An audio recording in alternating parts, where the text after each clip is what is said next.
Hello friends, welcome to my channel জিভে জল recipe. আজকে শেয়ার করব মৌরলা মাছের ভাপা। এখানে প্রায় 250 গ্রাম মতো মৌরলা মাছ নিয়েছি। ম্যারিনেটের জন্য দিয়ে দিলাম পরিমাণ মতো লবণ, সামান্য হলুদ গুঁড়ো, সামান্য লঙ্কা গুঁড়ো আর দিয়ে দিচ্ছি কিছুটা সরষে তেল।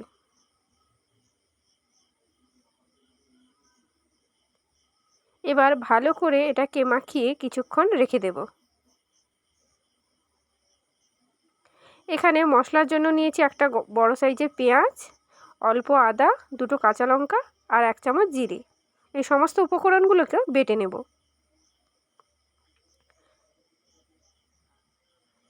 তারপর ওই মশলাটা মাছগুলোর সঙ্গে ভালো করে দিয়ে মাখিয়ে নিতে হবে।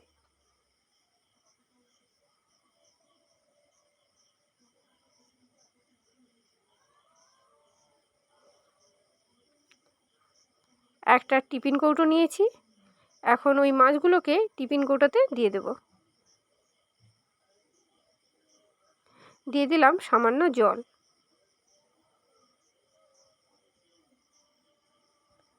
একটা কড়াই বসিয়েছি ওভেনে, তাতে দিয়ে দিলাম প্রায় 3-4 চামচ মতো সরষের তেল।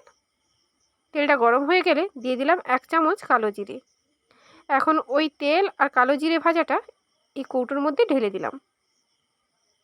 এখানে কালো জিরে দেওয়ার জন্য সেন্টটা খুব ভালো হবে। আর দিয়ে দিলাম সামান্য গরম মশলা আর 1 টুকরো আম।